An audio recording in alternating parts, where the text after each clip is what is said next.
Dr. Alana DeGrassa here, president of Turning on the Lights Global Institute, and I cannot believe it is the last day of 2025. Look, so much has happened, hasn't it? We've seen great things happen, we've seen challenging things happen, and from my perspective, here at Turning on the Lights Global Institute, we have been empowering our community of leaders and professionals to upgrade their goals and to do it in a way that is fun, that is connective in terms of allowing people to collaborate, and in a way that still challenges. And how do you do that? I want to really give you this moment to just join me as we deep dive around how to shift, how to reignite, how to assess where we are, even when we're getting ready to go into a brand new year. And honestly, I took a good year and a half sabbatical to really get clearer around who I wanted to be in this season, things I wanted to stop doing, things I wanted to start doing, and also giving myself room to say, I did not have time to focus on this particular goal this year. So you know what? I'm going to have to move this goal into priority mode for 2026. How about you? How do you feel about the year wrapping up? If you were to look at the goals that you set in 2025, how do you feel with regards to the outcomes? Are you happy? Are you feeling like, oh my goodness, you know what? I'm so burnt out because one of the goals I had was so heavily evolving and involved so much of my time that I wasn't able to get to all the things I wanted to do. Well, no matter what, the first thing I want you to remember, ladies, because I'm speaking primarily to you guys, remember that you are still beautiful. Like, one of the things sometimes when I'm talking to clients, it's like I can start in the call and say, how are you doing? And based upon whatever their circumstance is right in that moment, that's how they kind of see everything else, and they kind of merge all of that into what's really happening. So they may have had a great win, a great empowering event for others. They may have serviced someone or an institution, and that may have went well, but they have blurred it all with everything else they might be going through or the feeling of overwhelm. And so it doesn't feel exciting. And I have been there. I know what it's like to be in a business beyond 5, 6 years and to go through some experiences just going through the motions, but not fully as present as I would like. And that's why I want to say, even if you didn't get to all the goals the way you wanted to, or even if you don't necessarily quote unquote feel like anything great has happened, just give yourself a moment to applaud the things that did go well, the way you held yourself together, the way you loved on those individuals, the way you provided service to those corporations or institutions, because you still were able to deliver. So I'm going to just start. I know it might feel cheesy and corny, but I'm going to start with a poem because y'all know I love poetry. And it's a poem I've written called Bonita. It says, "You are beautiful. So, girl, you are beautiful. No matter what anyone says. But I hear you cry. I hear your sigh. I know you want to be okay. And nothing can hold you back from meeting destiny. Nothing can hold you down. But I hear you cry. I hear you sigh. I hear all the naysayers have been picking on you. But this is your time to own your life. This is your time, your season to be strong. I hear your cry. I hear your sigh. This is the moment to live your destiny. You are all that you need to make your life better. You are all that you need to make your life strong." And it's interesting. I was watching a clip of this movie on Netflix where the day starts the very same every single day until slowly that day that seemed so similar to the day before started to change because the main character began to pay more attention to certain things and open himself to new experiences. And so sometimes when we are going through the motion, it's so easy to have apathy because everything feels like it's just like yesterday. But one of the ways you can change from that apathetic feeling of the conundrum of life and the routine of life and just feeling like nothing matters, the way you can get out of that is, number one, I say, make sure you do rest. Pull back. Sometimes we're just tired and we need fresh perspective. And the only thing I think that we need at that moment is time to kind of step away and to just, distract yourself, do other things, do things that you like so you can come back with a fresh perspective. Number two, there might be things in the process of how you've been working that you no longer like to do. There may be an offering that you have that you no longer want to offer, or you just don't have the bandwidth to do it. And sometimes we need the courage to be able to shift gears. And I know it's so difficult to do that. Sometimes we want to keep things the same. So I'll tell you guys, one of the things that I did that I was shocked about in all of the years of Turning on the Lights Global Institute hosting our International Women Build Confidence Conference, I decided to actually pull back on the conference being held in December of 2025 so that we could prepare better for February 2026. I wanted to find more excitement. I really wanted to give everyone coming more insight into artificial intelligence as it pertains to small business owners and those who are coaches, authors, speakers, and leaders. And also just remind everyone to remember that authentic engagement and community is still highly, highly valued. So one of the things I just want you to remember is it is okay to actually pull back. And like I said before, you are still beautiful. You're still valuable. Nothing about you or your experience is a mistake because of other things in life that can happen. You got sick. Things happen. Maybe there was a disagreement. Friendships may have ended. But one of the greatest things you can do is to be grateful for the beautiful aspects of your life that are still working, for your relationship, for your family, for the things that you enjoy, being able to do those things. Because sometimes it's so easy to skip over all the things that you're still able to do and people that are still in your life that you actually do like and care for. And my husband and I were talking about, life and aging, and we were really talking about how it's also important to have a good balance, a good pendulum in relationships to really be able to see, well, I love to give, but I also want to be able to receive. And where do I want to spend more of that time? Because time is precious, not just for me, but for you and everyone else. Where do you put your time and energy? Because every single thing that we decide to do in 2025, it will take some energy. It will take time. Now, obviously, that is where artificial intelligence will step in for us, right? We can have tasks that would normally take us forever to do synthesized by the use of AI. But then there are some other things that will still take our energy. Like you can have all of the AI prompts and tools, but you still need to know how to sequence those tools well and how to utilize the ones that you need, not to be overwhelmed with then a library of AI tools that just overwhelm you. So one of the things I want to do with the conference coming up is just to remind everyone that it is okay to still be who you are. It is okay to find a rhythm and a system that makes sense for you. And, it's going to take time. And everybody is actually adapting to AI. And it was so funny. I was talking to a very young family member, and he was talking about the olden days, and he's only 9 years old. And I thought that was so funny that he was saying the olden days. But we are definitely going to have to pivot. And at the same time, we can also take time to say, how do I really want to move things forward in 2026? So one of the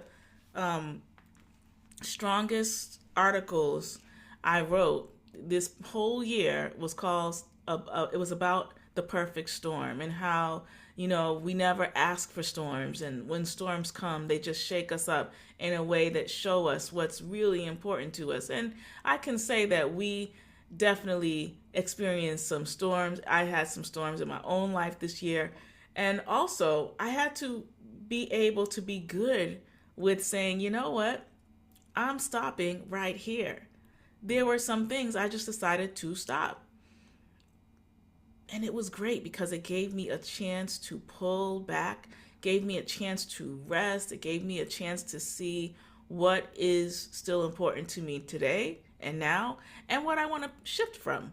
So one of the wonderful things that I'm looking forward to in 2026 is really seeing more driven leaders and women and individuals come together to host learning events that really allow others to upgrade. I mean, to me, there's nothing more infectious than the synergy that happens when a great mastermind is going on, because that provides hope and inspiration. And with our tribe members being from all over the world, frankly, that means that different communities are able to be inspired by one of our leaders, by one of our collaborators, by one of our speakers. And so these are some of the things that really excite me. The other thing that we all saw happen in 2025 were the amount of layoffs. We saw 300,000 African American women get let go. We saw a number of federal workers lose their jobs. We saw a lot of people starting side hustles. We also saw the shift of tools like LinkedIn. You know, LinkedIn now, when you look at it, to me, reminds me a lot of Instagram in its earliest days. And so now you're seeing a lot more of those generations joining that platform and posting videos and posting short form video. And, you know, last year, that was the whole thing, that, you know, these tools would be used to tell a story. And when you think about all of this, there's something meaningful about a story that connects us, right? So there are tons of social media AI tools that you can use to help you to narrate your story, but please don't get lost in trying to use all of them. All those tools have really unique things. Some of them bring your videos to life in an interesting way. Of course, we have Gemini, and that can be utilized to bring your photos, your photos up to a certain level. You can actually create series, carousels, and all of these things that used to take people a huge multimedia team to do, and now individuals can simply do that. But at the end of the day, I still believe that it'll be really important for those experts and leaders to really still showcase their expertise, because even if someone can decide to look up solutions on ChatGPT, there's something about sitting with someone who has researched a given matter for years and is able to deduce and synthesize information. So yes, in fact, we can use ChatGPT and artificial intelligence to find solutions quickly, but sometimes we need more context. Sometimes we need more backstories. Sometimes we need more cushioning around a subject matter to really understand it. So don't just think that because AI is replacing certain things that can easily be automated, we still need the experts. We still need the leaders. We still need individuals who can correctly analyze situations and be able to deduce from those situations how to make strong decisions. And we're seeing it. We're seeing it utilized in all of the industry sectors. And more importantly, if you are a leader, a speaker, a coach, an author, these are great tools that will save your life, as you begin to really showcase your story and bring your story to life. Now, one of the things that really excites me about, and still I never get tired of it, is a theme called Stories of Courage, because it truly takes courage to tell your story. And one of the things I want you to remember is, if you really are serious about kickstarting your side hustle, and reports are showing that in 2025, so many individuals decided to kickstart a side hustle. I just want to read to you for a second these notes I have here. It says the U.S. labor market is showing that 72% of workers either having one or considering one side hustle to combat inflation and rising living costs. What are those economic drivers? 32% of workers are motivated by the 2025 economic landscape. We call it the polyworking rise, meaning there are a number of people that are holding multiple jobs, and the number as of March 2025 showed that 8.9 million individuals were working these multiple jobs. And the demographics of these individuals, 34% of them Gen Z, 31% of millennials are working side hustle jobs. And a lot of the tools, right, that we would see can be found on many platforms, including LinkedIn, tools like Fiverr, Facebook Marketplace, places like DoorDash, Uber. I've met highly qualified individuals who got let go, who were working Uber or Uber Eats just to make ends meet. And so just understand that things are completely changing. Whether we say we're growing more into a gig economy or more people are kickstarting side hustles, a lot of people, as we know, are worried about income. And honestly, it's kind of hard to feel jovial when you're really worried about how you're going to keep the lights on. And so it's not just, sometimes people think that, it's only a certain demographic of individuals who worry about income. But what I have learned with time is, it doesn't really matter what the level of the income is. The question is, what is the plan? Because someone who's making six figures in a good job, if they lose their job tomorrow, we know that so many people are living paycheck to paycheck. So then that question does become, what will my 2026 look like? How do I upgrade where I'm at? How do I do it in a way that of where I'm not so stressed out, but it's allowing me to move forward? How do I do that? Well, the first thing I say, and I've said it all the time, every year I do what's called incubation. I look at the decisions I made. I look at the areas where I thought I was going to be further in this area and I'm not as far as I'd like to be. And then I really am able to see the gaps.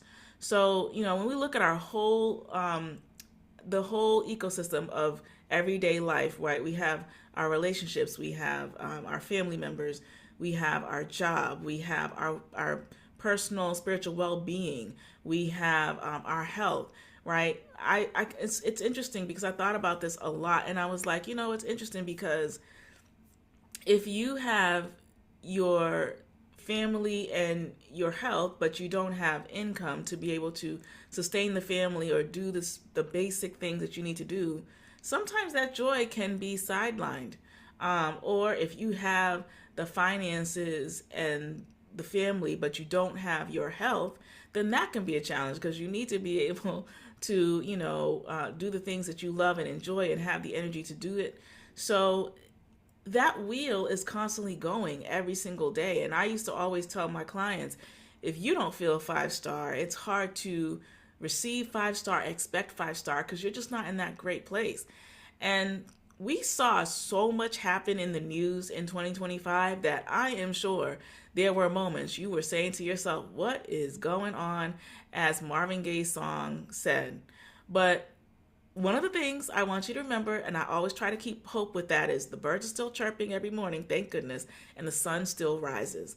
And when I think about that, it just gives me an inkling of hope to remember that there are little pieces that I can play to change the pendulum of where I would like to be. I want to be more fit, then what are the numbers on the scale? You got to tell yourself the truth. And if it's not what you like, look, let's go to the gym. Let's get a personal trainer. And it's not easy. I'm looking at my calendar and I'm thinking, okay, I got a nutritionist. I'm getting ready to have the personal trainer.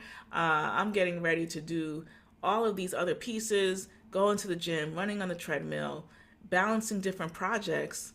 And it's a fight because we love comfortability. We love to feel comforted in just kind of being comfortable. But one of the best things we can look at to see if we're really taking our goals seriously is whether or not we're writing these particular goals or tasks or activities down on our calendar. And I have a great resource that I'll share with you in the next meeting about incubation and how to do your own incubation. I won't share it today because it'll just take way too long. But it is important to take stock of where you are at. You don't need to spend thousands and thousands of dollars in a class just to do that. You just really need to find 2 hours out of your time to sit with yourself and to think about where your goals are. Now, some of us can look at some of our choices and realize we're upset because we didn't make a decision that we felt we should have a long time ago. And sometimes we procrastinate because it's better to see the things that we're used to than to figure out what we're not used to, if that makes sense. Other times we're upset is because we didn't have the energy to push as far as we would have liked to, or to persist as far as we'd like to. And then number three, sometimes we're just not in the right space, or we're not in the right environment with the right types of individuals that would really get us going and keep us empowered even as we empower ourselves. So there are a lot of reasons why we are where we are at. And it's really difficult to remind you that you're still 5-star, even if your circumstance is not looking or reflecting 5-star to you. And what I mean by 5-star is I always loved, like, if I would fly with Hubster and we get moved up to first class, I always loved the distinction of how I would feel in that environment versus regular economy seating, right? I'm still treated well, but there's a little more attention and care to my needs. Things are given in a certain level of excellence. And then I always used to ask myself, do I treat myself 5-star? And sometimes it's so hard to do that, especially also when you're loving on other people, helping other people, serving other people, helping them with their problems. It's hard to be reminded, like, wait a minute, you deserve a 5-star treatment yourself. And that is what I really, when I think about that and I think about moving into 2026, I just challenge you to think about how you're going to get there, and not being afraid to, yes, think about the things that didn't work, be grateful for the things that did work, but then be more mindful about the tools that you're going to use to ensure that some of the changes you're hoping for actually happen. The vision board is not enough. You need an actual planner that you can look at where you can see these actual tools in your calendar. Well, that's it for me today. I want to thank you for being a part of the Turning on the Lights Global Institute fam. And remember, next week, I'm going to talk to you about how to go into your actual incubation.